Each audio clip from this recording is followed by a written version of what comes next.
Debo Dojo.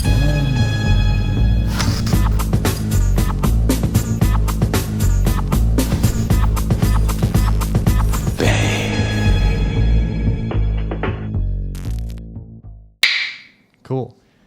Mike Fukunaga, welcome to Debo Dojo. I say Mike with a question mark kind of because I've been calling you Michael. No, you call me Mike. Mike's better, Mike, right? Fuku, Fubu, Fuki. Fuki. Yeah, I've heard it all. That's one of your nicknames? That's cool. Right? You know, you got so many Mikes in this world, right? But not many Fukunagas. Yeah, so, you're the only one I know other than your dad. Yes, sir. Thanks to yes, you. sir. But no, you call me Mike.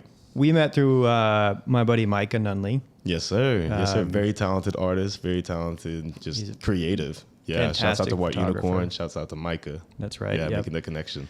We had Jonathan Rosenberg on the podcast once before. That's the homie. Yeah. And you've done work with them in the past, like in the creative space. Yes. What did you do? I guess since we're talking about that, like we did marketing creative material for a men's health and wellness company based out of here in Dallas. And I created a little bit of animation for these guys for the company, and we did a lot of photo shoots there. They did amazing commercials. They made incredible content. By the way, listeners, we have Kyle here today. Pepper's in New Zealand, so what's up? What's up, Kyle?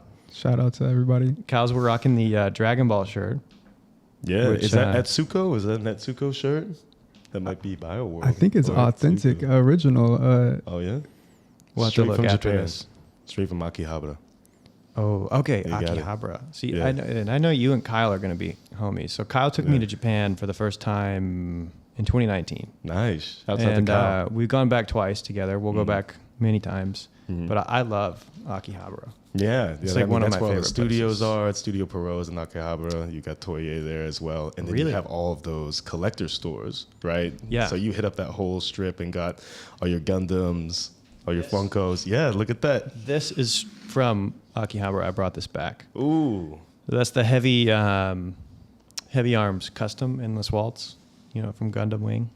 Incredible. He's got the double machine guns. But so how many times have you been to Japan? Been to Japan twice. Twice. Mm-hmm. Once in 2020, while the cruise ship was just in Shinagawa, and that was pretty insane. I went there with my buddy Larry Ogunjobi.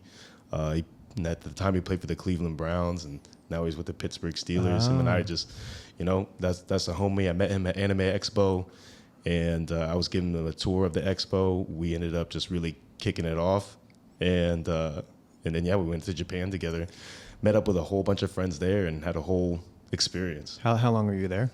I was there for probably about 3 weeks. Oh wow, that's nice. Tokyo the whole time, or what'd you do? Tokyo, Kyoto. Yeah. So Tokyo, we stayed in Shinjuku. That's like the hot spot now. Yeah. Because it used to Shinjuku be was crazy. Used to be Roppongi, right, Kyle? Roppongi is still popping. It's still cool. Yeah.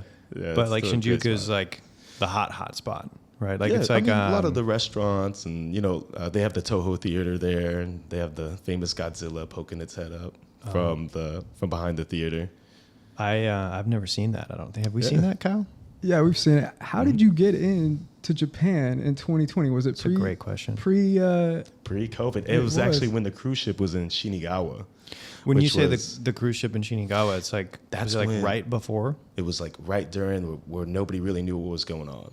Okay. And we didn't know if it was going to be a huge thing. This COVID, nobody knew it was going to be what it was, like a worldwide pandemic, right? But yeah, that's when they had isolated everybody or quarantined everybody on that cruise ship because everybody was infected. I see. Okay, I wasn't familiar with that story. Were you on the cruise ship? No. I was in Tokyo at the time. So we would go from district to district, and as we would leave, the districts would shut down behind us. So I think I see. So they were slowly grasping with the magnitude of it.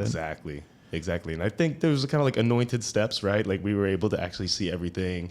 I was able to meet some of my distant relatives. I was able to meet a lot of great friends and have the whole experience.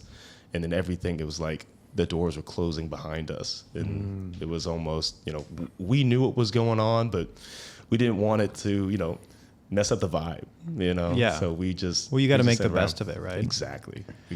What was it like going back to the U.S.? Was that February of 20 or something? Yes. Yeah, Okay. so I was there February like 19th through wow. March something, mid-March. Yeah. I was back in town in time for my mom's birthday. And I was out there for my birthday, February 22nd. So when I got back, everything shut down, so I was pretty lucky. Like you were probably like one of the last Yeah. One of the flights last to get through. back. Yeah. Kyle, didn't I you wouldn't mind getting stuck out there though. Dude. Be pretty nice. Yeah. It's a great place to get stuck, Yeah. I think. I wouldn't have minded at all. You almost tried to get stuck, I think, Kyle, right? I was in the same situation. I was in Thailand and I came back around mid-March. Right. I cut my trip back short. My birthday is March 22nd too, by the way. So That's my pop's birthday. Oh right, Is no it really? way. Yeah, it is. Very That's cool. crazy. Yeah. That's Rock on, nuts. man. But you never, Kyle, you never went to Japan. No, During that time. Actually, I was gonna go to South Korea for the very first time, Ooh. and so yeah, that didn't happen. So what relatives did you meet when you were there? Because I think our listeners are obviously going to connect the dots here. But your father is Gen Fukunaga, Mhm. Funimation, Yes, sir. and a key part of his story is his uncle. His uncle. Yeah. So that would be your great uncle. My great uncle. Was working at Toei. Yes. Toei. As a producer. Yeah. Mhm. Did you get to meet with him or? I met him when I was younger. Okay. He had passed I'm sorry. when I was in my teens. So I still got to meet him, and yeah, he was a really fun guy, really just energetic.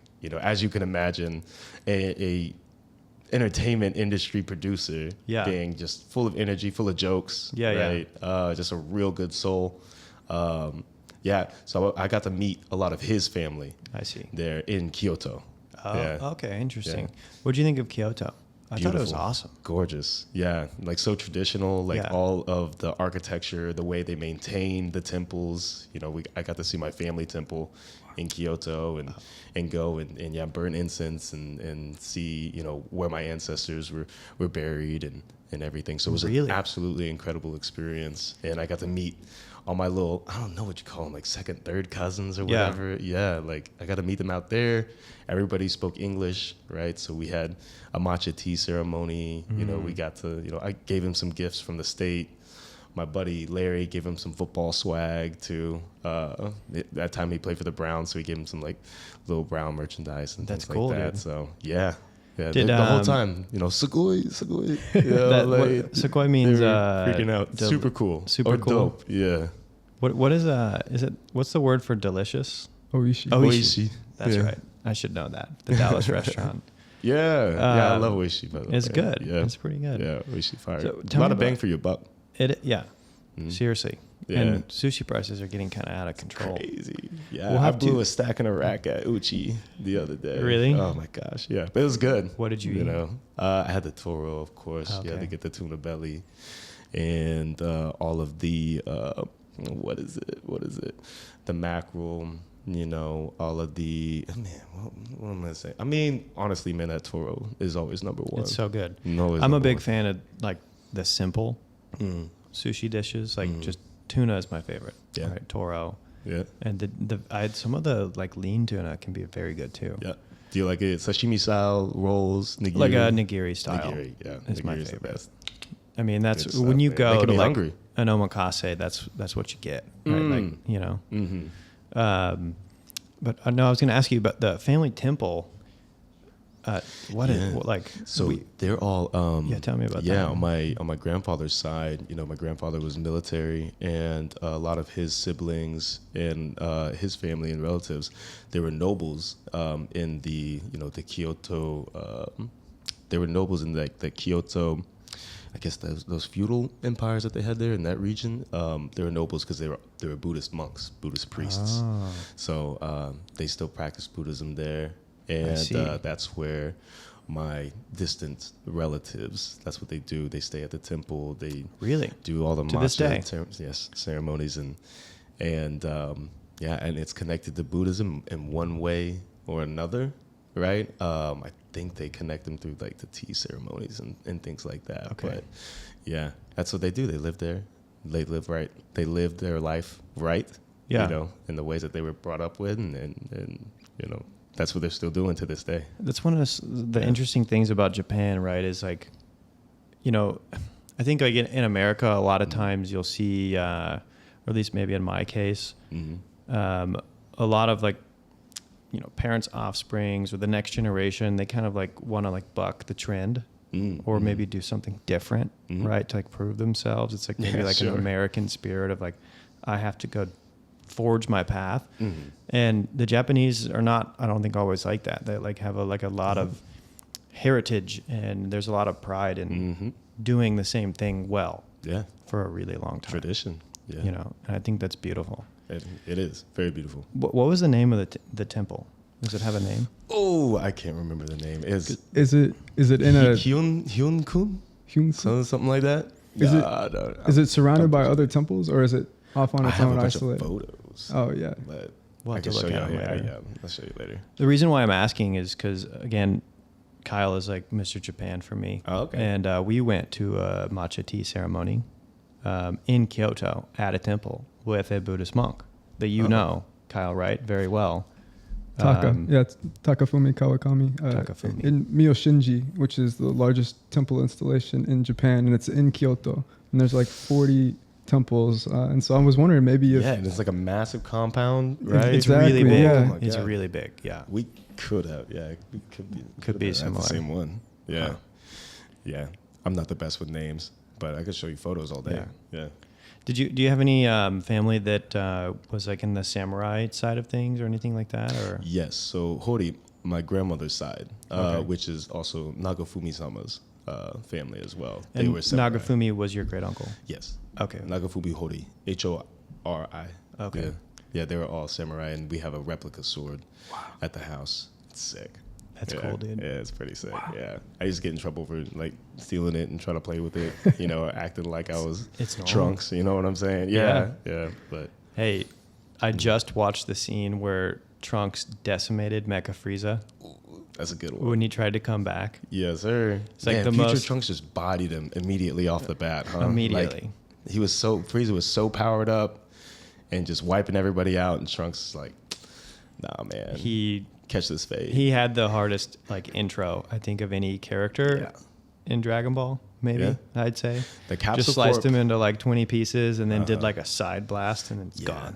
Yeah, like it was nothing, man. Yeah, Trunks is the man. That whole arc, you know, from that, you know, the Frieza arc and Cell as well. Yeah, that was the Cell arc, right? When it's when like Frieza right came back? before that. So like Directly before. Because of you and your father, I've been rewatching Dragon Ball and Z, but I've been watching Kai. Yeah, just because it's just so much faster, and I think it's almost better. Yeah, I mean, he cut right to the fights, and you know, kind of speed up the dialogue a little bit, less filler. Exactly. Yeah. So I'm on the point where the new androids come. Like Trunks just says, like, "Hey, you guys have to be here at this time. In 3 years, they're gonna show up, and I'm just there." Yeah, you know. Oh, man, so I can't remember everything that happened because you know, like as a kid, it's like your memory's not that great. Like you see like certain episodes too, like with Toonami, it's hard to get everything chronologically because you're not in control of your life. Right. You go to soccer practice and then you hope to catch the game where you have it on a VCR. Right. You know, all that stuff. So. What were you gonna say? I wasn't gonna say anything. I was muting myself. So Akihabara. You went to all these studios. Yes. What was that like? It was really great, man. Everybody was super respectful, really happy to give us the tour. And, you know, of course, they were like, you know, great relationship with Funimation. Of course, yeah. And, you know, that's how we got the foot in the door. Yeah. You know, took a nice tour and then, you know, talked to them about, you know, my plans to start licensing and doing some things on my own. And, you know, they're 100% supportive with all of that. Is that when you started Futaku? Yes. In like 2020? 2020, yeah. Okay. What were you doing? What were you doing before that? Before then, I was doing licensed merchandising at BioWorld. And they're a massive merchandising company based out of Las Colinas. Oh. And they put all of the merchandise, all the like the Batman, Superman, Goku, whatever, tees and products in Walmart, Target, Hot Topic, Spencer's, all of that. Yeah. Interesting. I was helping them launch their direct-to-consumer brands. So some brands like Dumb Good, at Tsuko before it was Anime Please. I think I've heard of Atsuko before. Yeah, Atsuko is great. Yeah, it's good. They got all the great bombers and windbreakers, and also like just crazy crossbody bags and backpacks. Like, yeah, Atsuko absolutely crushing it. Was that like one of your first careers? Like like as you became an adult, or like? Yeah. I guess walk me through, if you don't mind, because this is something I'm really interested in. You know, we talked about a little bit about this on the phone, but you know, like Dragon Ball is the best, right? As kids, it was like right up there with Pokemon, you know, or better. Yeah. And your father brought that to the United States. Yeah. It's so cool. Amazing. But you're like looking up to your dad, like, and you probably loved the show. Yeah, loved it. Like, what was that like as a kid? I mean, you had unlimited, probably Dragon Ball access, right? Did he take you to the studio? Yes. Like, yeah, absolutely. Like? Yeah. So my sister and I, we first got our feet wet by doing Walla rolls or extra voiceovers whenever they needed kids either laughing or screaming or anything cool, like that. And that's when we had the little closet booths too at the studio in Fort Worth. Yeah. So some of my first memories of Funimation was just screaming into a microphone or laughing into it with my sister. And it was incredible. And really what it was like growing up is like getting a front row seat at the type of discipline and determination it takes to succeed in not only in the entertainment space, but as an entrepreneur in general, right? When it came to a lot of access to Dragon Ball and Dragon Ball Z, we always had it on. Like my mom was the chief marketing officer. Oh, I didn't know that. And so she would watch episodes and pause it, when she saw a good quote or a scene, write down the timestamp and then use that as marketing material. Okay. And I actually do that now for Viz Media for all of their home video releases, Blu-ray, DVD. Viz Media, VIZ, I've heard of that before. I've seen it, probably like consuming anime.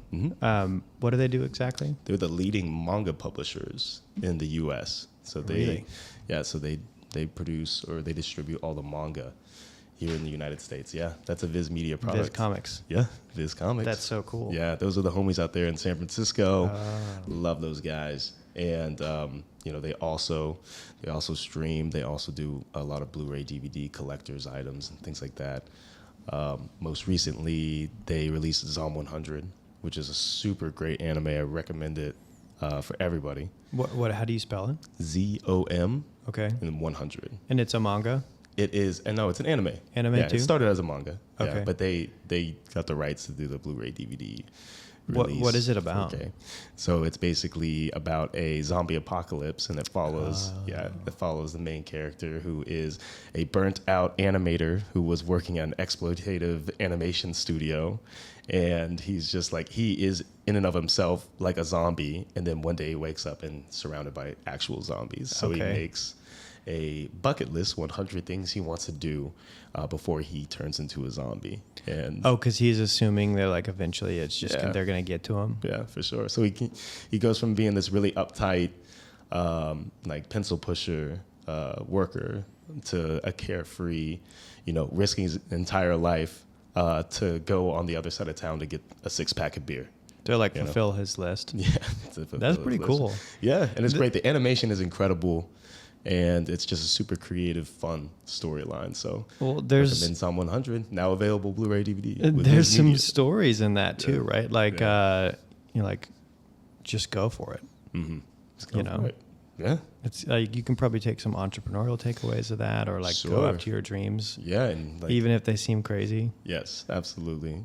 Yeah, and he was like scared to talk to girls and everything like that. And he's like, hey, what has he got to lose, right? Yeah, he might die anyways. Yeah, everybody's turning into zombies anyway. So it's got all those cute anime tropes in it as well.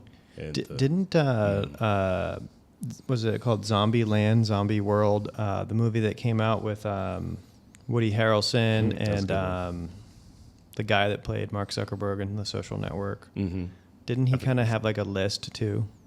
Yeah, he had that list of those do's writers. and don'ts. He has a list of do's and don'ts, right? That's right. The one that he's like, you got to stretch before, and then like the double tap. Yeah, always do the double tap. Always check the back seat. Yeah. Yeah, wonder check the bathrooms. if those writers got some inspiration from that. I wonder. 100. Yeah. I mean, there's a lot of Western influence in, Japanese culture, Japanese entertainment in and of itself. Like, I wondered the same thing when I was watching the Dragon Ball Super Broly movie, right? And I'm not sure if you've seen it, but I've seen the fight scene. Remember when YouTube. Broly's like swinging Goku around and slamming him Yes. on his back, and that Yes. looked exactly like Hulk when Hulk was like slamming Thor, Loki Loki. That's in what it Avengers was. Tower. Yeah, that's And what then it was. he was like puny human. Yeah, Yeah. exactly. I'm like, oh man, that's That's like the same scene. same scene, right? So who Interesting. knows? Yeah, maybe Zom 100 took a little bit from Zombieland. If they did, that's great because I love Zombieland. Well, I mean, Japanese culture has just infected America. Mm-hmm. I mean it in the best way possible. Infected has a kind of a negative connotation, but it's really just grown. And your family's work is a fundamental part of that, We're lucky to And be a part of it. It's beautiful. Yeah. So cool. So as a kid, growing up, like being a part of it, did you have essentially just like full access to all the episodes? Like were you able to just watch them, or did you have to wait kind of like everybody else? Because I guess you had to wait for the dub. Or could you go to the studio and like watch the raw? No, we brought the dubs home. Brought 'em we home. Yeah, straight from recording it. That's amazing. Bringing the VHSs in, and then Mom would get right to work. And I, that's the way we would bond together too. I'd be like, oh, Mom, this was a sick scene right here. And she's like, you're absolutely right. And you were kind of probably like her marketing guinea pig. a little guinea pig. Yeah. My sister and I more so me, I was the bigger fan Yeah. of Dragon Ball Z, being a crazy kid, Well, you're playing the sports. And Prime like, target market. Oh, Like my how old were goodness. you when it was coming out? When it really blew up, I was like 8 or 9 years old. Okay. Yeah. So yeah, we're like around the same age. Mm-hmm.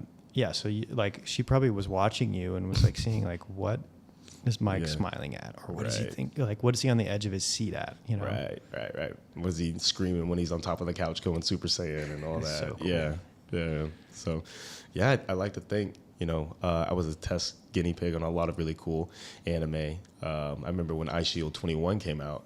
I'm not familiar with that one. Yeah, it's a American football anime. Okay. And they made sure they sat me in front of the screen and we watched Ice Shield, let them know what I thought and everything. It was a great sports anime. Did it come out on Toonami, or was this during the streaming days? No, it would have been a Toonami. I think it was on Okay. Toonami. Yeah. So you're really into sports. Yes, very much so. What are Yeah. your favorite Football, sports? yeah, Football. growing up. American football. American football, man. Yeah. So that was all the football players, we all love Dragon Ball Z, right? We all pretend to go Super Saiyan before we got onto the field, all that good stuff, man. I mean, I was just a normal kid growing up in Fort Worth, Texas, right? So you played as a kid? Yes, I played as a kid, played a little bit in college Oh, as really? well. Yeah. Where at? Hardin-Simmons University in Oh. Abilene, Texas. Hell yeah, dude. Yeah. What, Yeah, go what Cowboys. position? Yeah. I was a safety and linebacker. Okay. Yeah. So I did the same. That's Yeah. basically my positions Nice. as well. Hell yeah. We brought the wood, brother. Yeah. Dude, it's so fun. Yeah. Especially safety, like just, and if you don't have like a very good team, I Yeah. say, Yeah. or if the defensive line is bad and you like Sure. the gap You know is you going to be gotta- open, yeah. and it's a run, you Gotta just pop 'em. just go. Mm-hmm. It's so fun. Yeah, it is. Yeah. Nothing like football in Texas, man. Were you ever scared?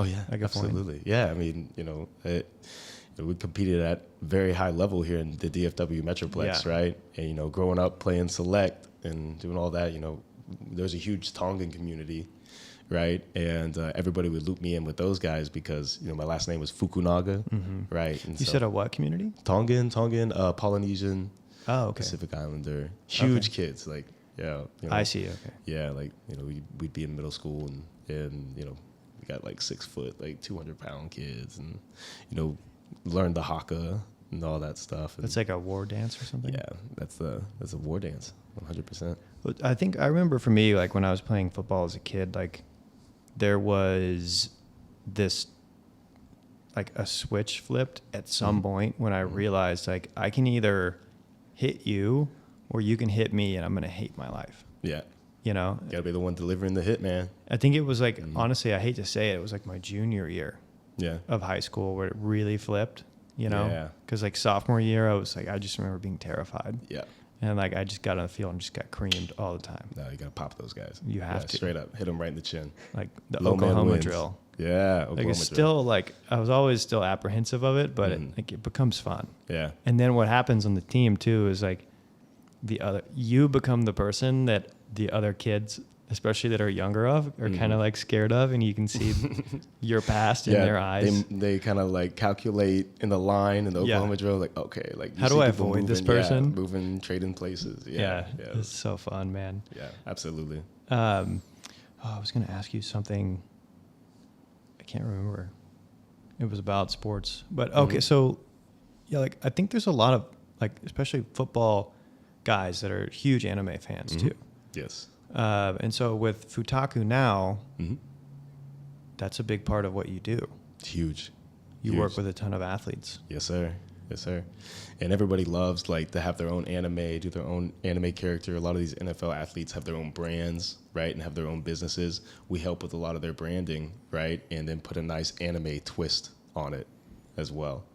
So one example. Let's talk about some people you work with. Yeah. So I worked with Des Bryant and Personal Corner when they were doing the NFTs. Okay. Back in the day when NFTs was really popping, right? And, you know, he did it to provide financial literacy to NFL athletes and, you know, help kind of monitor and help mentor them through the crypto space, right? And the Web3 space as well. And with that, you know, I created some really great NFTs for his athletes and for the people signed with him. Yeah. And, you know, all of them anime inspired. You know, also worked closely with a company called Nilwire. Based out of here. Nilwire. Okay. Yeah. Owned by Tongans and Polynesians. They created NFTs for a lot of NCAA Division I athletes of Polynesian descent. And we also put a nice anime twist on. Was this on the before artwork. name, image, and likeness was like all that passed? This was right when it was emerging. Okay. Yes. So it had like already come out. Mm-hmm. Yes, sir. That's really smart. It was genius. Like to hit it right then and there. And you could have even done it, I guess, kind of under the radar, but it would have been probably an NCAA violation. But right. Yeah. That's a really It's all about smart. transparency. And then it was, of course, about licensing, right? And working around the usage of certain logos, whether the logos belong to the NCAA, they belong to the conference, or they belong to the school, right? And just had to, you know, maneuver and create the artwork based on those permissions that we got. So did you have to get the licensing from these organizations, Yes. or get whitelisted? just kind of get the green work light. around it? Yeah, we had to either work around it, get it whitelisted, or get it licensed. What does whitelisted mean? Yeah, just like their permission to use it without any fees or without getting without getting any letters in the mail. Yeah. Right. They're aware that we're doing it. They're aware that we're Yeah. working directly with the athletes, and they're like, okay, What- this is good. Why would they do whitelisting over licensing? Oh, because didn't really. I guess there wasn't necessarily a budget behind, you know, using the license for the schools, right? Usually they want a pretty big minimum guarantee for it. Like, hey, you know, if you're going to use, you know, a USC logo, for example, you got to pay a little bit up front. And But in those scenarios, they didn't want to. in those incur. scenarios, they're just like, hey, yeah, you know, you're doing this for the athletes, doing it for I the see. kids. So you know what? Just don't put the USC logo on there, and then everything is going to be straight, and we'll actually help you get the word out. That makes with it. sense. Yeah. Interesting.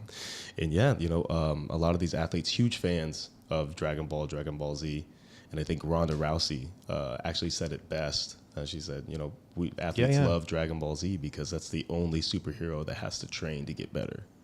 So That's interesting. Yeah, very, very inspirational because it's true, right? Yeah. You look at the discipline, you look at them in the hyperbolic time chamber, they're putting in work, they're training to fight their next opponent, or they're training to actually better themselves, you know, like when it's Goku, he's just him versus him, right? And a lot of that can be translated into sports, and a lot of that can be translated to the athlete, right? Because it's you versus you out there, right? Like you said, that switch flipped in your head, like, oh, I could be the one getting hit or delivering the hit. Yeah. Right. You know. Yeah, there's a way. foundational, I think, like transformation phase for every athlete when you realize, like, oh, I'm perhaps I'm kind of good. Yeah. But then athletes will, it doesn't matter how gifted you are going to hit like a wall, and you have to push past, like you said, you versus you. Yeah, exactly. And you do a lot of that by training, right? Yeah. A lot of that confidence on the field comes from the work that you do in the weight room. Putting the work in. Yeah. Just like, hey, this guy could be bigger, faster, stronger than me, but I put that work in, Monday through Friday, right? And then even on the weekends, right? Double down on the training. Same thing can be translated in business, right?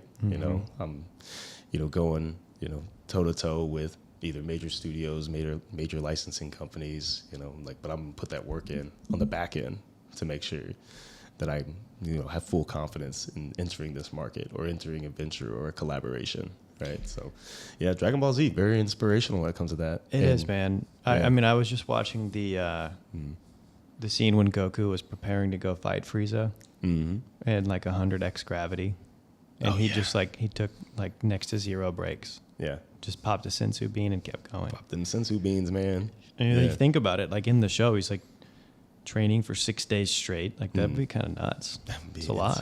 Yeah. Definitely. Like that's how I see it too. Like in the weight room as well. So you work out a lot.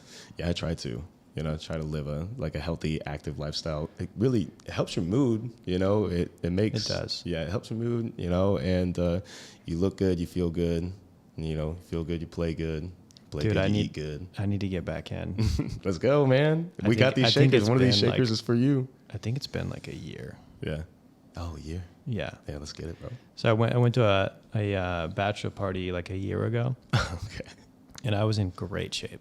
Like Nice. shredded. And then like we had fun and we were there for like 3 or 4 days, and then the holidays happened, and then I just kind of like went down, like I just stopped working out. It's so easy to fall off the horse. You know what I mean? Yes, I know exactly what you mean. It's tough. Yeah. But what did Mike Tyson say? It's like discipline is like it's doing what you hate like you love it, and nobody likes to run that mile and sweat and you get that pain in your side. Nobody likes to have weight lifting it over your head, and you get that cramp in your back or your shoulder, but you got to do it like you love it. It's like Rogan says, like battling his inner bitch. Battle that inner bitch. It's 100%. true, Make that bitch your bitch. Hit him first. Right now I've been losing that battle. So what do you, when you work out, what do you like focus on? One muscle group at a time. Okay. And so like a my traditional type of lifting program? Yeah. Same stuff I did in college, basically. So focus on one muscle group at a time, do abdominal auxiliaries. Of course, always get that mile in. Always get a mile in at the beginning of your workout. You do it at the beginning? Yes. Mm-hmm.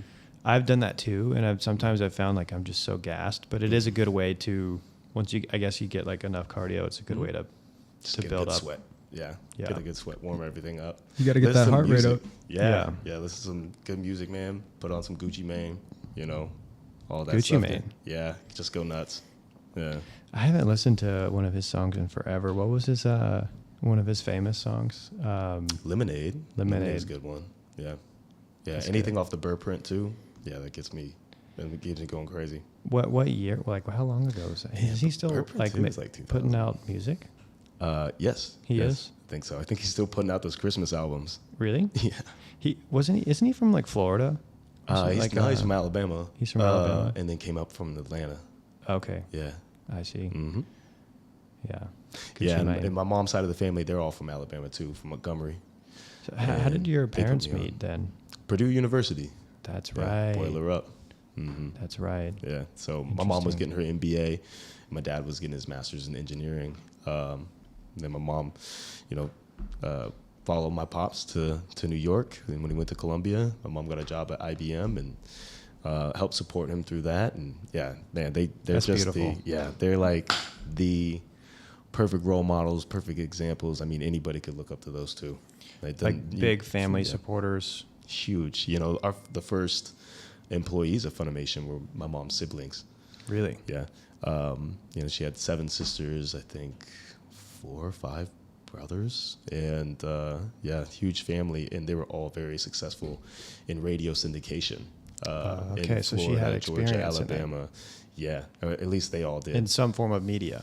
Yeah, media experience. And yeah, my Uncle Bobby just stands out the most. Goku Bob.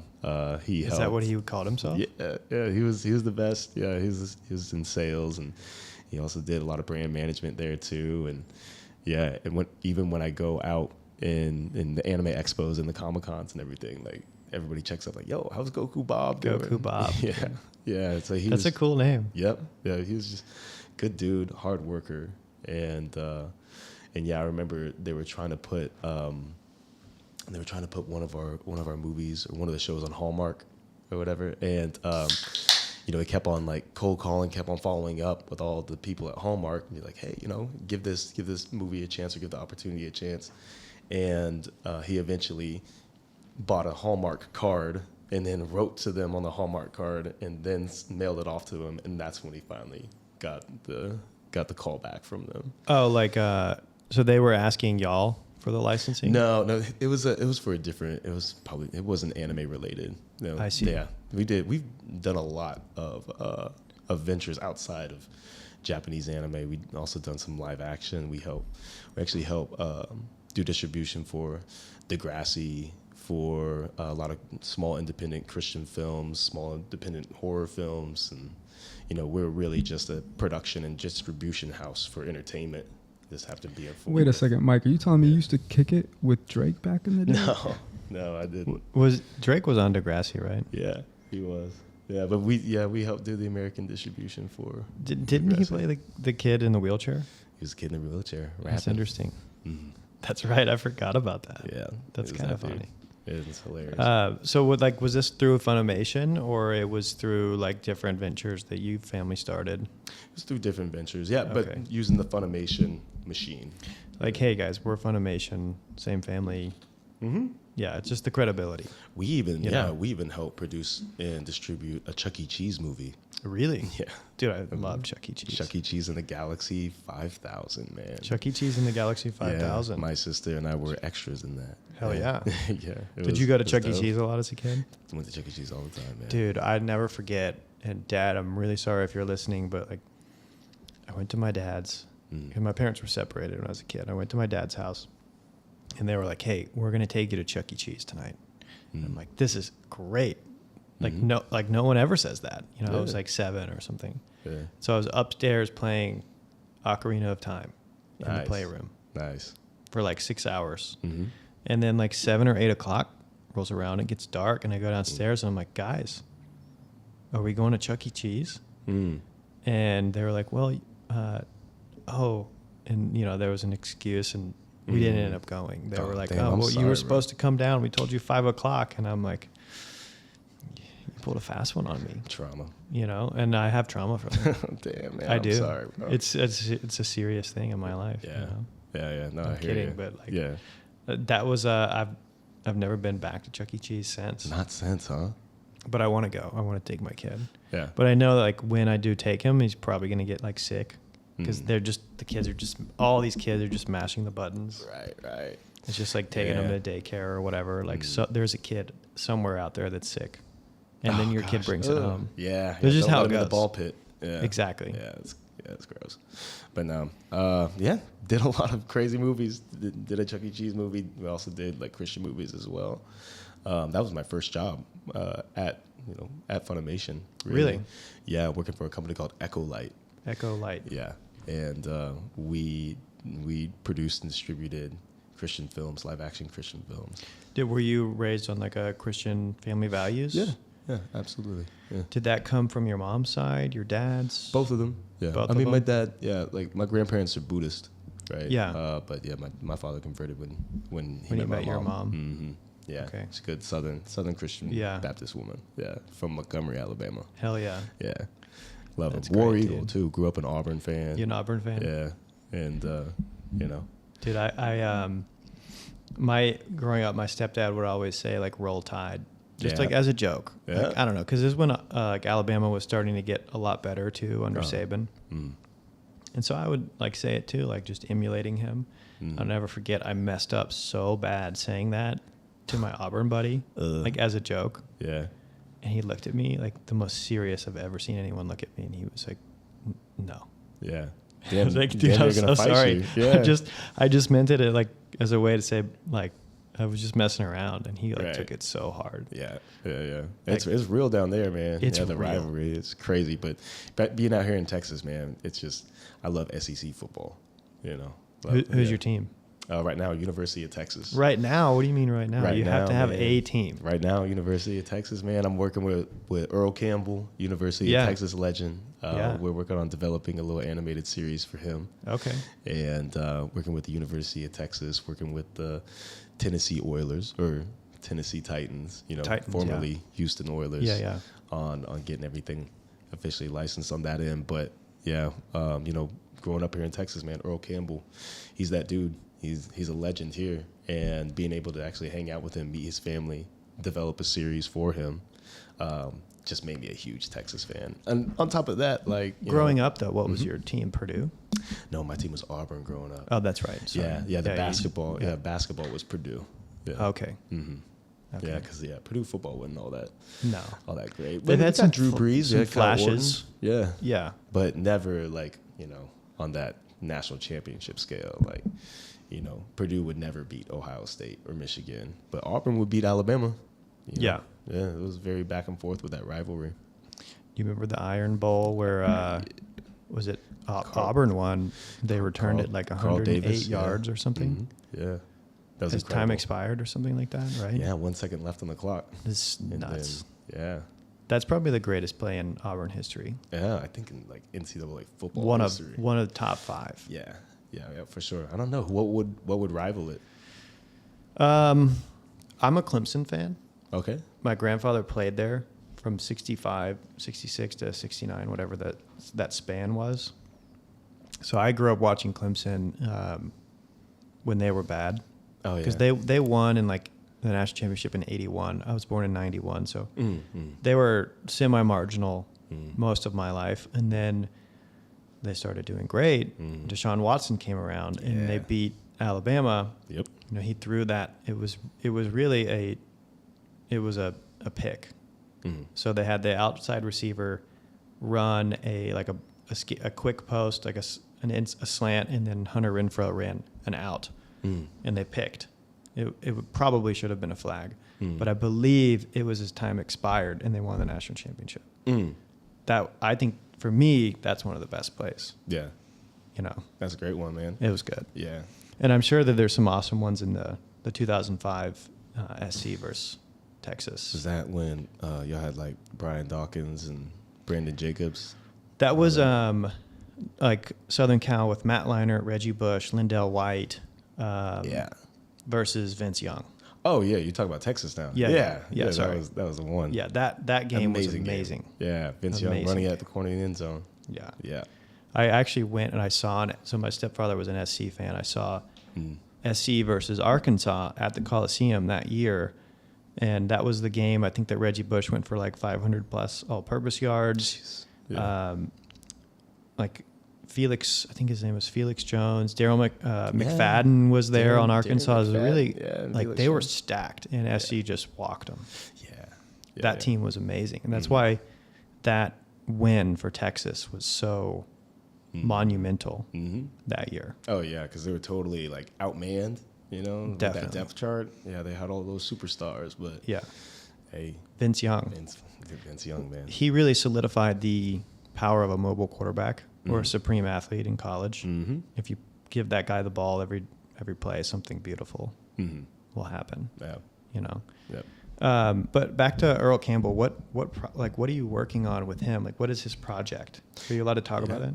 Yeah, we could talk about it a little bit. Yeah, just overall developing an animated series, anime inspired. It's a series where there is no more war in the world, and all war and conflict is resolved through friendly and healthy competition. And then all these people are going to be, superheroes, right? And so everybody has their like superhero form, but they compete in different respective sports. Is it like a marketing thing for him, like in his brand it's a too? Marketing and branding thing for him as well, and just a way to really penetrate a new market, go on a new venture, right? His family really loves anime. They love everything about it, And yeah, I think that Earl Campbell is a guy, a moral figure that kids these days should know and should look up to. Like, he lives his life, pristine, excellent. I really looked up to him growing up and admired him, and even to this day, just love everything that he represents, and I would like to help share that with the next generation, like my nephew's generation, right? Absolutely. I want my nephew to still grow up knowing who Earl Campbell is, not just from the sausage links or from... he has a sausage link brand? He has a huge sausage company. Really? Yeah. It's crazy. I didn't know that. It's like multi-million dollar. Based here? Yeah. Based out here. What is it called? It's in Tyler. Earl Campbell Sausages. Earl Campbell Sausage. He's from Tyler then, I guess, right? From Tyler, Texas. He's a Tyler Rose. Yes, sir. Yeah. So Texas legend, through and through, from Tyler to UT to Houston. Yeah. He's always been incredible. Real quick, Mike, is what you're doing for Earl Campbell, is that your focus right now? Or if you would plug what you're trying to do right now. Let's talk more about Futaku too. Yeah, so Futaku. Thank you.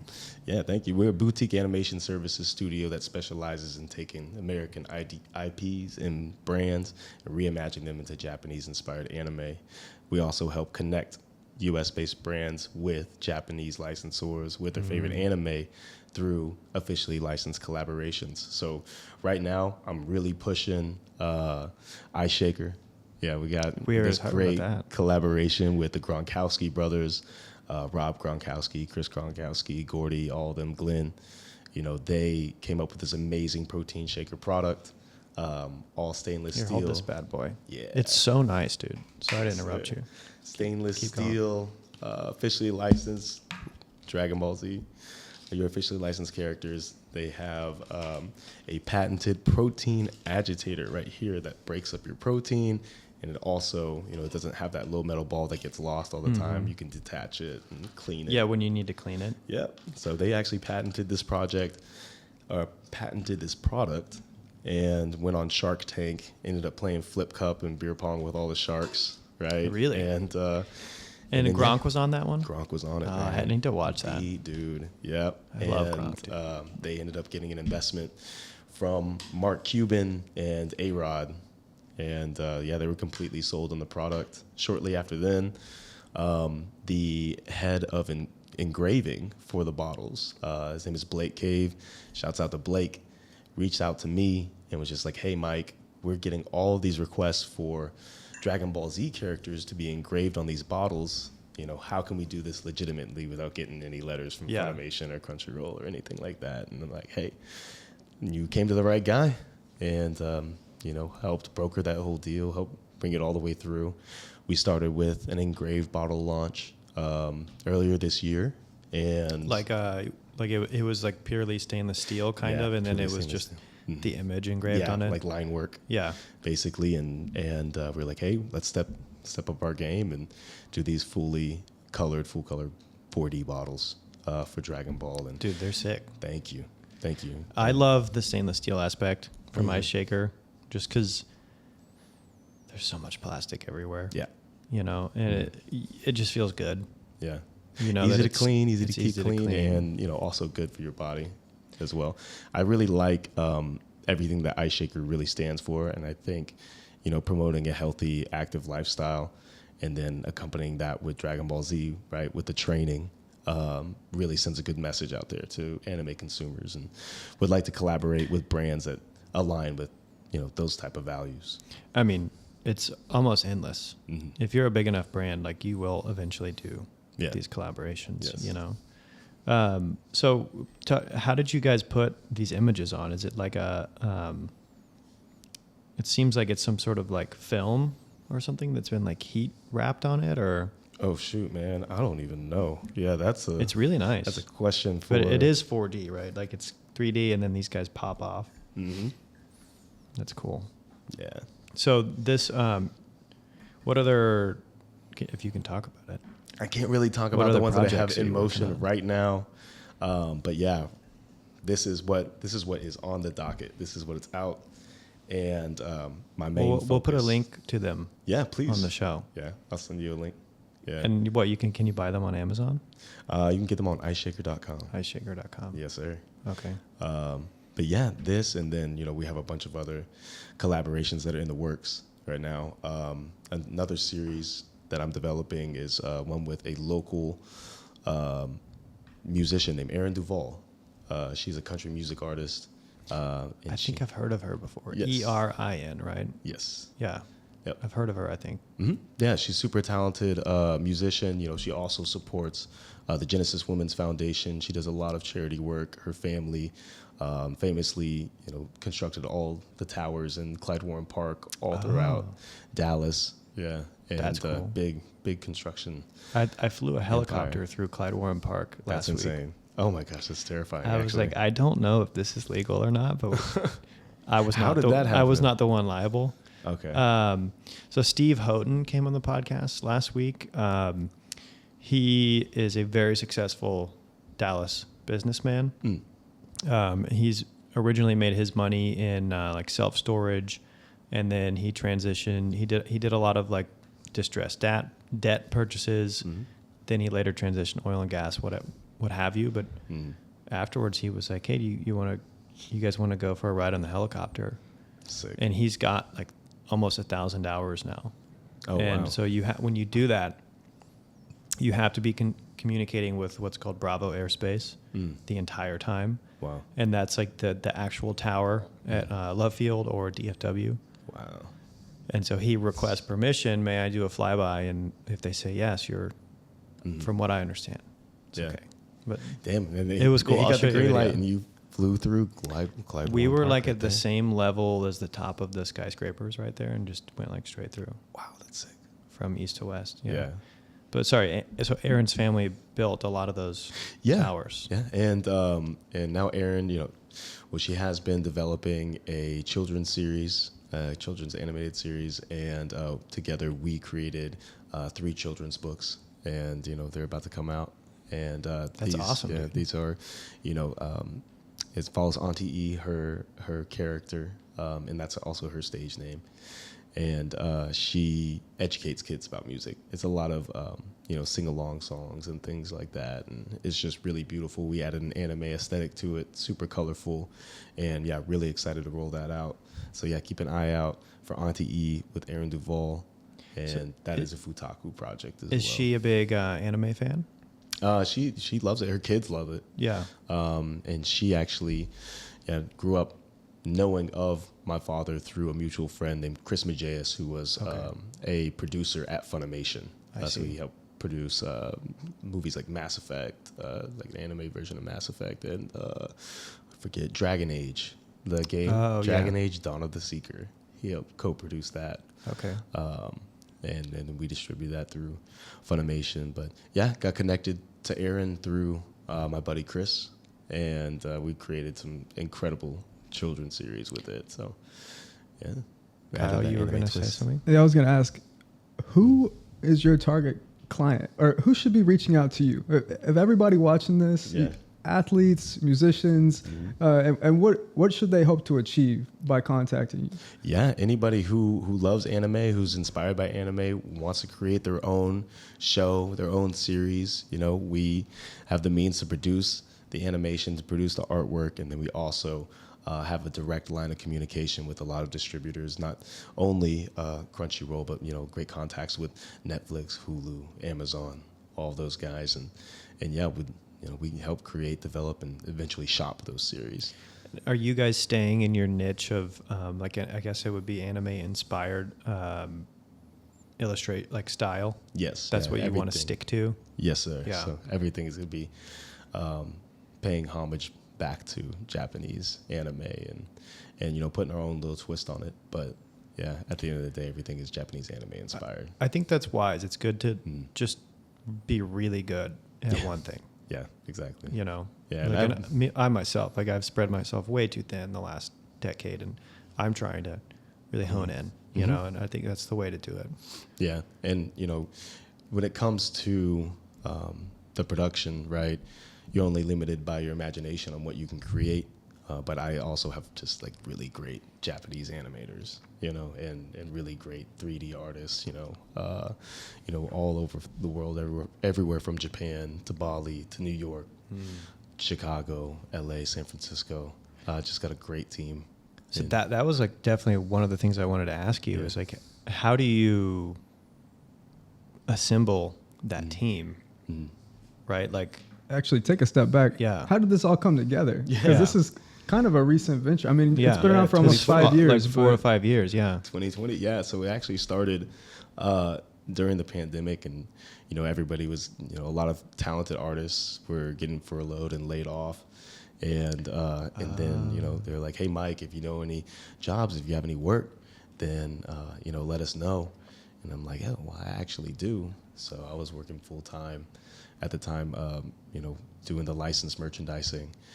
And I'm like, okay, I'll do a little bit of, a couple things on the side. Eventually that, I started working with a lot of musicians and creating music videos for them, creating characters for them, and putting my artists onto their projects, right? And from there, the work just kept on coming in. So a lot of these artists that were furloughed and laid off and everything, they worked at, Funimations, and they worked at the Bio Worlds. They worked at, a lot of these great companies around here, and a couple of them were in between artists and rough character or rough animators, at major studios, and they were just looking for work, and eventually, I found a lot of celebrities and athletes reach out to Funimation, reach out to Crunchyroll, and be like, hey, we want to create our anime on our own, and like, oh no, we just distribute it and we license it. And I'm like, but however, I do have access to a lot of animators and so it's kind of like that could do it you just almost had to. It was just like an untapped market that was coming to you. Yeah, 100%. And eventually, it was just like, you know what? Yeah, I'm gonna hone in on this. I'm gonna study the craft. I'm gonna just give my artists a playground to execute and express their creativity, and that evolved into massive collaborations with like Chris Brown and Pittsburgh Steelers, and we worked with Kiss as well in developing a series for them.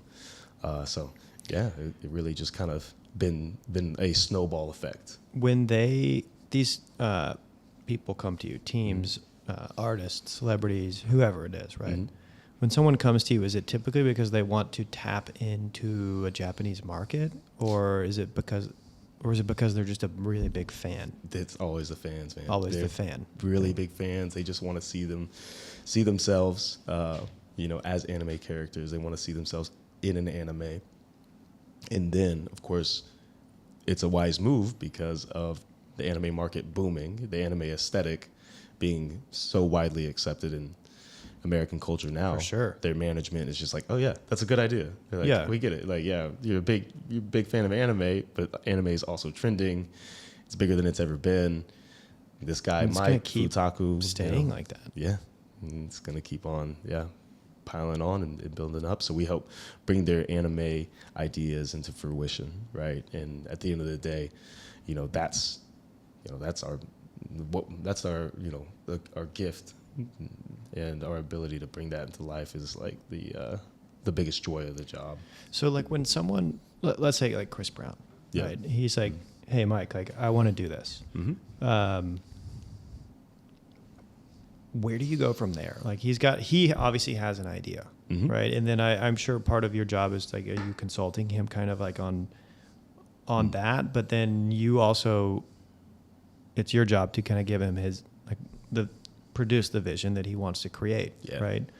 So I'm asking a multi-pronged question here, but like, I guess if you could like unfold for me, like Chris Brown's idea is to do X, mm-hmm. and then like, what happens from there? Because I mean, like, you make like storyboards. Like, how do you like unpack that? It's like a lot of work. Oh yeah, it's a ton of work. So with the Chris Brown project in particular, right?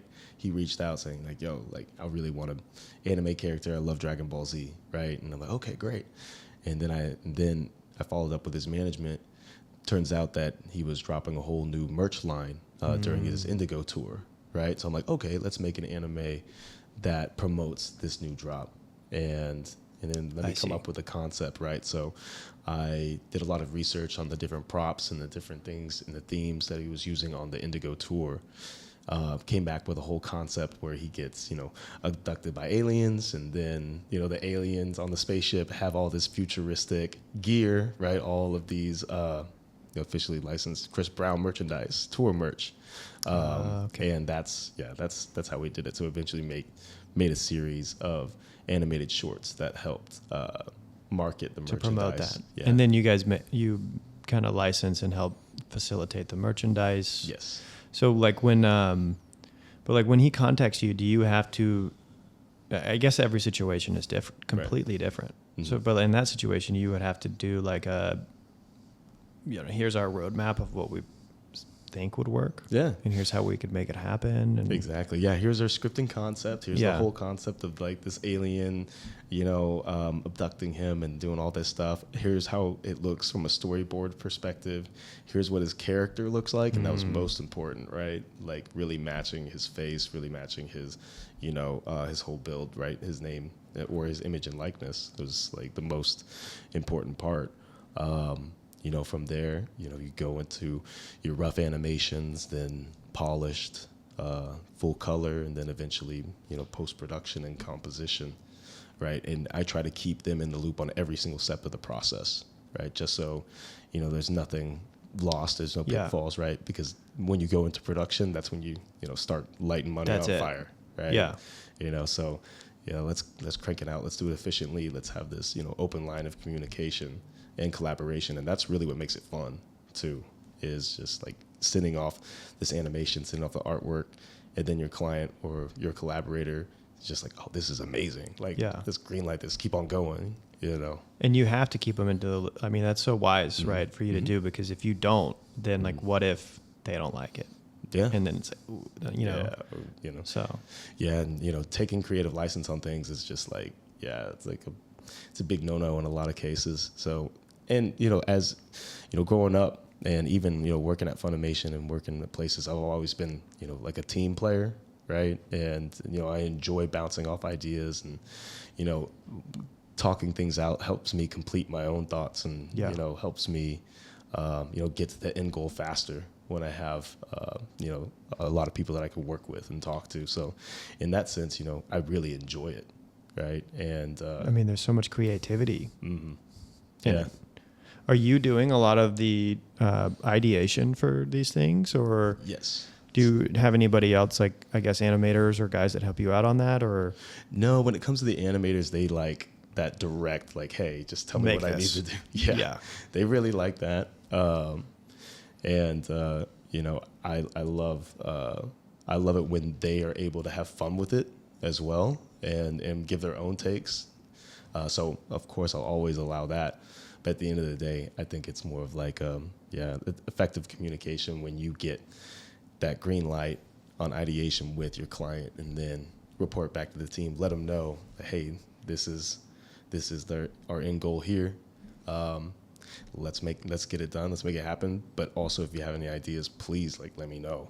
And or if there's any limitations when it comes to how you can animate it, or if you think we can animate it even better within this scope, right, within this realm, then let's do that. That's where so much creativity. Work. Yeah, it's a lot of work. It's a lot of work, but man, is it fun. It sounds awesome. Yeah. Because it's almost like you're just creating all day. Yeah, making something out of nothing, like something that goes on between these ears. Yeah. And then, take a couple Zoom calls and then you got to make something, make a proposal. Mm-hmm. That's cool. So Mike, you've seen those videos where I don't know if it's copyright infringement, but they modify the characters. I see it a lot with soccer. I'm a big soccer player, and athlete scores a goal and suddenly he turns into your favorite anime character. Yeah. Do y'all do anything like that? Or would you be able to use the character, or do you have to convert them into their own identity? I have to convert them into their own identity. Like if I'm wanting Earl Campbell to go Super Saiyan, I have to make him his make own Saiyan version of Saiyan version.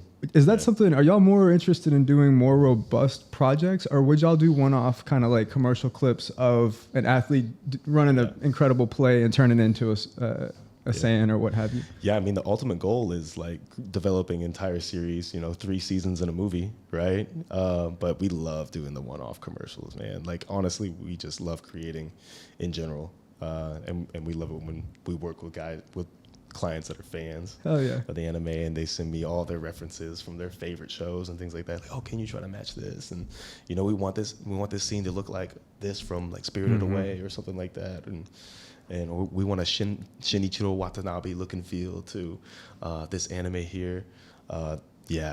We'll take whatever, any excuse to create and to collaborate. We'll take it. So no matter the size of the project, y'all are just excited for the opportunity. Yeah, for the opportunity, really. Yeah, and we'll take most things on. So if like Neymar was like, "Hey, I want you to make a video of me shooting a goal and then going Super Saiyan," like, let's make it happen. You could do it. Oh yeah, that's pretty sick. Yeah. Let's take a quick break. Be right back. Mm-hmm. Right. Let's do it. We're live again. So, what you guys were chatting about? What were you guys chatting about? Well, I want to. We were talking a little bit off camera, but I'd love to hear more about what you got going on. Yeah. So on top of creating animation, right? We help broker licensing deals between American brands and Japanese licensors and the license holders like Crunchyroll, right? One of the brands that we're working with is Legacy Precious Metals. They do silver and gold minted coins. They famously did the Donald Trump coin, back in the day.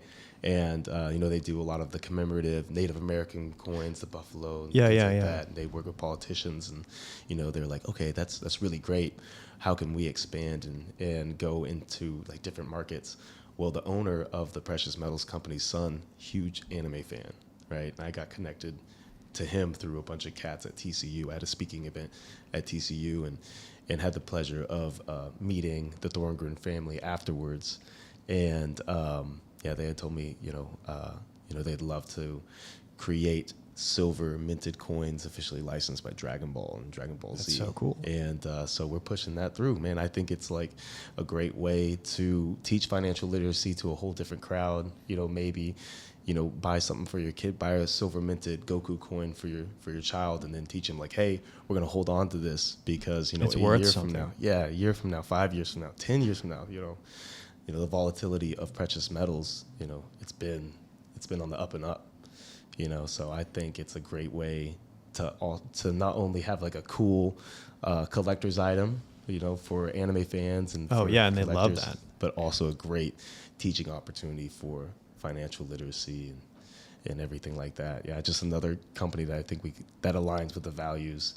Similar to like an Eye Shaker, where they're promoting health and wellness and fitness, Legacy Precious Metals, promoting financial literacy and ultimately. Well, it's like such a beautiful business model that you've got too, because so many people are so passionate about it, and if they want to make it happen, there's very few people in this world that can do it. And you're one of them, if not one of the few of them, right? Yes, and I mean, this media is not going anywhere. And new companies are popping up all the time that are looking for help licensing. Yeah. So I love it.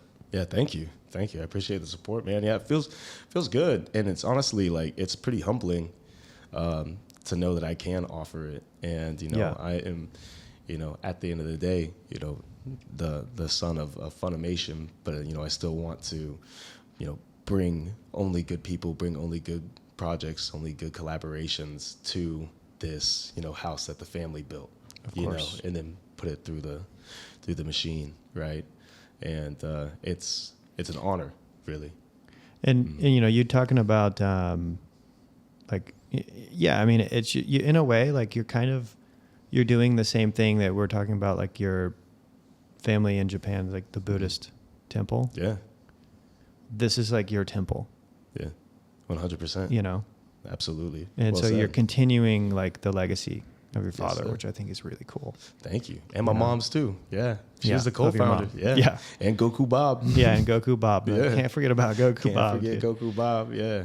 It's a whole family effort, And it's great to keep on, I don't know about carrying the torch, but help building upon, Yeah. brick by brick. Yeah, Yeah. for sure. Mhm. And you were mentioning collectors too. Like, I've got all these little things here. I'm certainly not a collector, but there's so many people. Like, I think that would be mad at me that I opened like a Funko Pop box. Oh, you know, and like you've got so many products that you can do like that. The precious metal thing is really cool. Like, what if you had like an all gold Goku?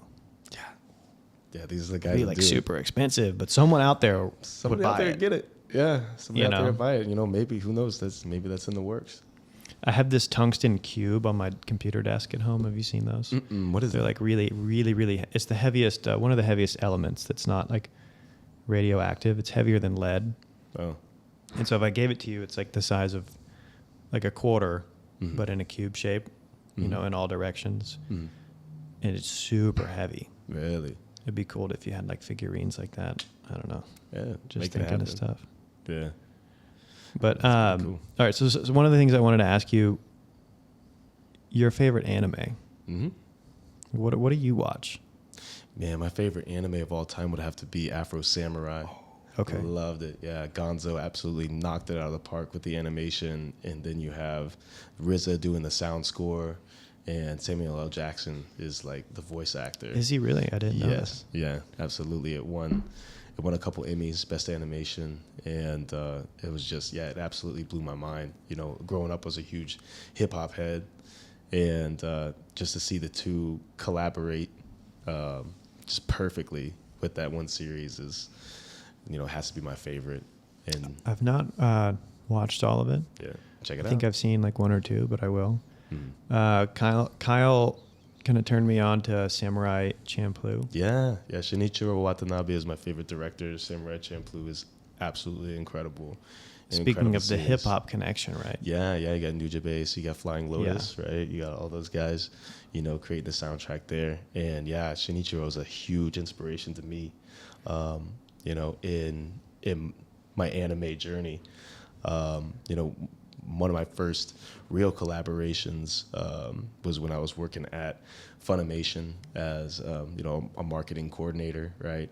And you know, I was a huge hip hop head at the same time, you know, getting into my Samurai Champloo bag, doing all of that, and also listening to a lot of hip hop in, you know, that 2012, 2013 era. Eventually found out that Joey Badass, you know, a classical like type rapper, you know, like a hip hop rapper with bars, you know, found out that he was an anime fan, ended up cold calling his manager from Funimation and just being like, hey, you know, I see you're in town for Dallas, you know, playing that Southside Ballroom. Like, yo, you should come through the studio. You should do tours, everything like that.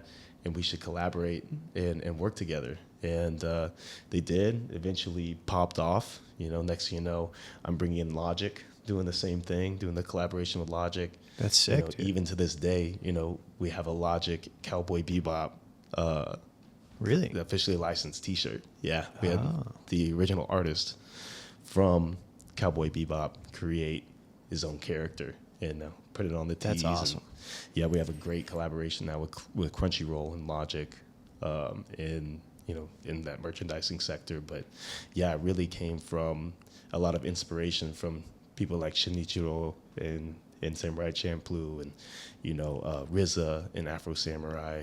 And yeah, it allows me to work with, a lot of really great figureheads in the hip hop industry, right? Like I was able to work with CJ Wallace Jr., Biggie's son. You're teaching me things that I don't know, so I'm gonna learn out loud. Who is that? Sorry.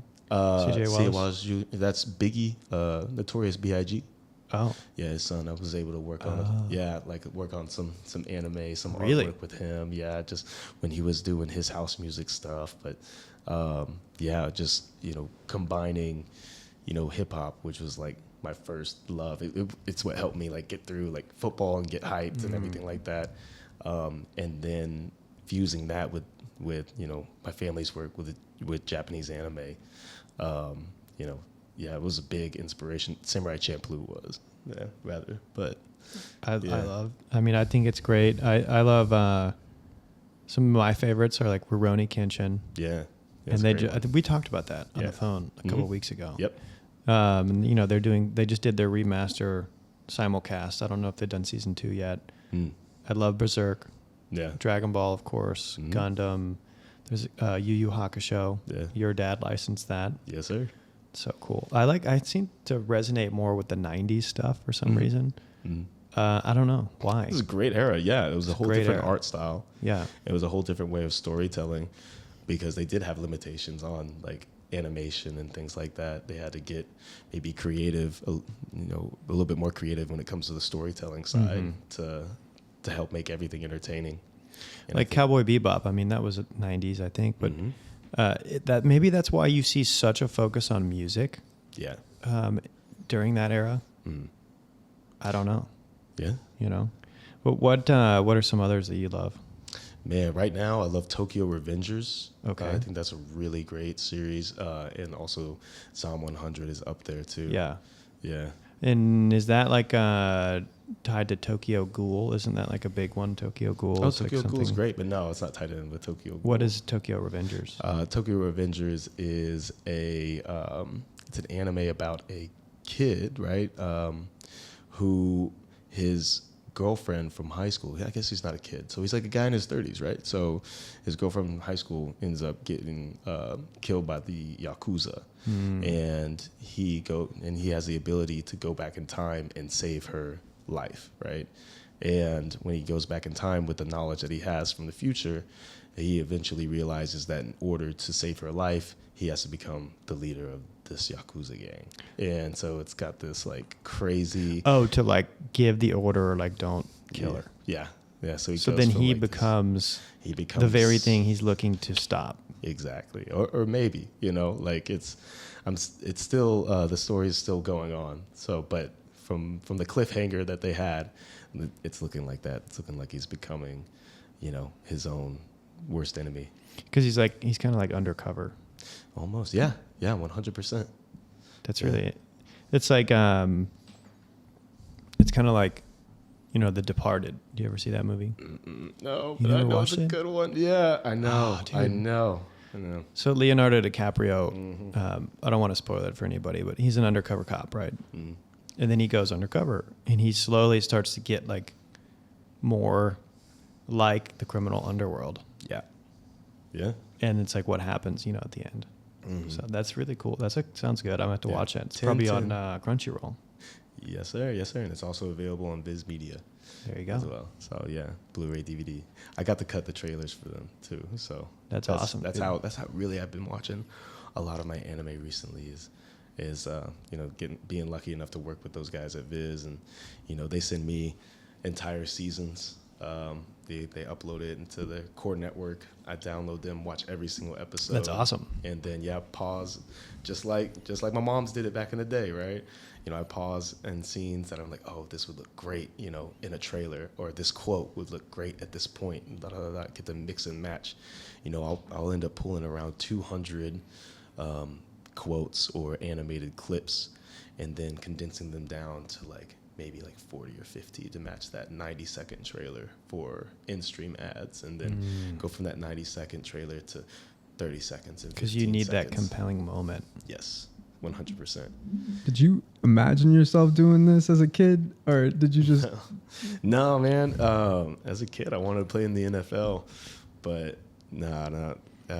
never really saw this coming, and it was at that moment in 2020 when I had all these, actually it was 2013, 2012 when I was interviewing some of my favorite rap stars or rap artists, where I realized oh man, I could really, carve my own way, maybe create a different wave in this anime industry that combines, hip hop and anime, or that combines, anime with things that I'm passionate about, things that I think people can be extremely passionate about, right?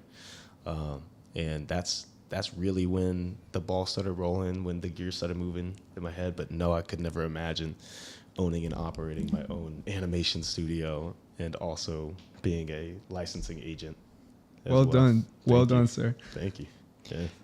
Was there ever a moment in your life where, kind of like I was saying, for me, a lot of the American mentality is I don't want to do what my parents did. Was there ever a time when you were I want to maybe do something different, and you're not doing what your dad did, right? But it's in a similar industry. Yeah. You said NFL, but like, was there ever that feeling, or were you kind of just like, or maybe that's just like a thing that I went through personally, but yeah, what was that like for you? Yeah, of course you get that. I got more so of like, what's the word? It's that one complex. Like when you're imposter a teenager? syndrome. You know? I got a lot of imposter syndrome. It was weird when I first started working at Funimation, right? Like there's a lot of people who, I seen them work their ass off. Like I've seen people, in the booths, pouring out their heart and soul. I've seen everybody in the cubicles, really, really grinding. And, to be thrown into the mix and, being able to help out and help around, I'm just like, whoa, it's almost overwhelming how, hard these people are working. And then, having this almost shame of being the boss's kid that I had to get over it. Yeah, I had to get over it because like, because really then you were like, style. I need to. Did you feel like maybe they were like, oh, you're the boss's kid? Yeah, and they just looked at you absolutely. Like and then where that could make somebody, back down or be entitled. It was just like, hey, I'm gonna make this conscious decision to bust my ass and then bring in new ideas. Some of them are gonna get shot down. Some of them are gonna be like, okay, all right, you're the boss's kid. I guess we could bring in these rappers and do all that stuff. But, eventually, it turned out to work. Yeah. Right. And I think it's great. Yeah, and honestly, it was up until recently where I was just like, you know what, like I get to share this industry. I get to be a part of this game with my family. I get to work with my dad, and the devil's a liar. He's gonna get in your ear and just be like, use words like, nepotism or like privilege and all this stuff. Ego, and I'm just like, all that, man, it's terrible. And it's a lie, at the end of the day, right? Like, it's an honor to be in this industry. It's an honor that my family was able to help bring it to America. Let's take it to the next level, right? And when it comes to like, don't really want to, do what my dad did or whatever, that'd be crazy if I could do something like that. Well, I think that ship has kind of sailed. Yeah. Well, no, that specific opportunity is gone. Oh, it's gone. But there's new things. Yeah. And you have the chance to do new things, and you're doing it, yes, which I think is great. And I love that mentality because, I think like the family scenario in America has gotten very like watered down, and it's really beautiful to see families come together, especially in work. People say like, oh, never work with your family. Like, how many times have you heard that? Yeah. I've heard like a million times. Money and I think, blood don't mix. Yeah, but like if you can make it work, it's one of the best things. Yeah. Like Steve Houghton, who I was talking about earlier with the helicopter, he's made it work. Yeah. And it's beautiful. And I think you do that through tradition and, respect, and it just takes time. Yeah. But I think it's a beautiful way to look at the world. Yeah. Time, tradition, respect. And then, don't let other people's opinions block your blessings. Exactly. Right? Yeah. Because, I've heard it all. I've heard it all from being 16 years old as an intern to, even to this day. Fast forward, I'm 30 years old, still working, in the anime space. Yeah. You still hear everything, but you got to block that out. You know what? Be grateful. People still do it to your father. Yeah. Yeah, 100%. Some of the comments on the episode that we posted were, and we posted, had some out there on Reddit. Yeah. Some of the comments were like, oh, yeah, he just licensed it through his uncle. Like, he's lucky. Yeah. Yeah, sure. And I didn't comment back. Sure. Just because I didn't want to feed the beast. But I'm thinking to myself, like, no. Yeah. Like, you're doing an incredible, like an immense amount of work. And your father did an immense amount of work. Like, there were probably 1,000, 2,000 other people with connections to these things at the time. But your dad did it, right? You're doing it. That's the difference. Yeah. It's not just luck. Right. You guys are going through the work, and that's what it takes. Exactly. You know, and to look back and look at how much work it put in to produce this bottle or to produce an anime or get something on a Toonami, right? Similar to having that confidence stepping on that gridiron, right? Like, they'd be like, oh, you could line up against somebody who's, talking trash or whatever, but they didn't put that work in the weight room. And that's why you're going to bust them in the chin first, you know? And that's the same mentality when it comes to, people talking crazy on Reddit or people, talking crazy. Reddit's such a toxic place. Yeah, right. It really Or is. talking crazy. There's some great stuff on there. Yeah, But yeah. Reddit's terrible, bro.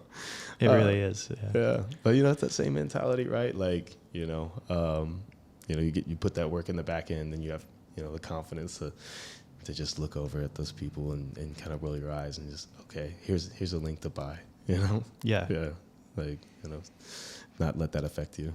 Well, man, as this podcast goes, right, and as I keep putting in the work to make it grow, Yes, sir. I hope one day I'll be able to call you and say, like, hey, tell me what the price is. We want to do a animation collab. Yes, do it, man. With Debo Dojo. Man, that'd be so fun. There really isn't any like animated podcasts like that. There is a GG animation with Snoop Dogg, Gangster Good News Network. Gangster Good News. Yeah, so when he did his podcast, he animated it. He has a couple of animated episodes. That's kind of cool. We gotta do something like completely animated.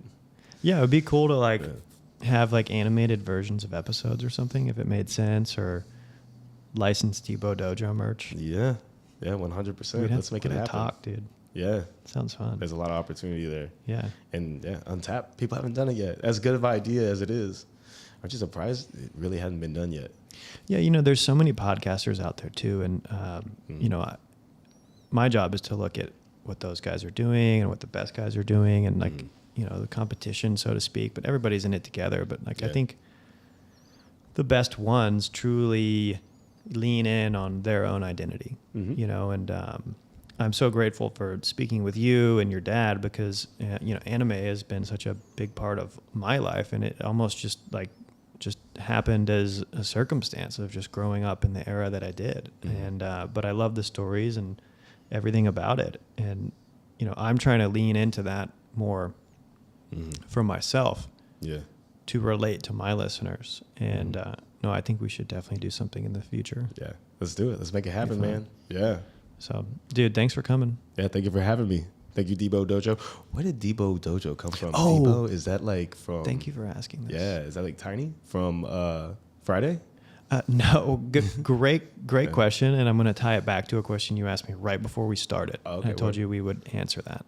So I'll answer the question you asked me right now first. Yep. So, actually, playing football in high school, my nickname, and for some reason, ended up, not for some reason, was Debo. My last name is DiBernardi. Yeah, it's you're right. just long. Oh, sick. Yeah. And so people would be like, "What's up, Debo?" Yeah. It's just easier. Yes. Right. And so, but a lot of people know that phrase from Friday. So I guess some of the guys that had called me that, they grew up with Friday, whatever. Yeah. So that's just kind of was my nickname, and that it still is my nickname. All right, Debo, I'm gonna call you Debo. For sure. Please do. That's why it's like on Instagram, it's Zach Debo. Yeah. And it's so much more memorable. I love my last name, but the Debo, bro. And then dojo, it's like martial arts. It's a place of training where you can, hone your body, but also your mind. So that's why it's my Debo Dojo. Yes, sir. Excellent. So you asked the first question you asked right before we started with the intro that we have. Yes. It says Debo Dojo. Yeah. So we were in here trying to create the intro, because I think Joe Rogan has a beautiful intro, and it's like 15 seconds. So we're like, all right, we want 15 seconds. Yeah. We chose some very heavily inspired Toonami music. And we were looking for a way to dub Debo Dojo in kind of like, it was all very Japanese inspired, because I'm a big fan. And so actually that voice is Google Translate. Is it really? So we typed in Debo Dojo into Google Translate and hit play, when it can speak it back to you. And it was like Debo Dojo. So we added Deebo Dojo, and then it said it just like it is. So we captured that sound and then put it in there. Yeah. So turned out great, man. It turned out cool. I love it. I think it's a cool intro. Debo Dojo. Yeah, I'll have to show you the video that we are inspired from after this. So hell yeah. And again, then next up is the animated intro. yes. Yeah. Let's do something crazy. When Kyle and I were trying to make it in the beginning, we were trying to do that. So Yeah. But now we've got you on the team. Yes, sir. So we'll do it. Let's make some magic. We'll make it happen. Yeah. Thanks, man. Appreciate it. Thank you. Appreciate you.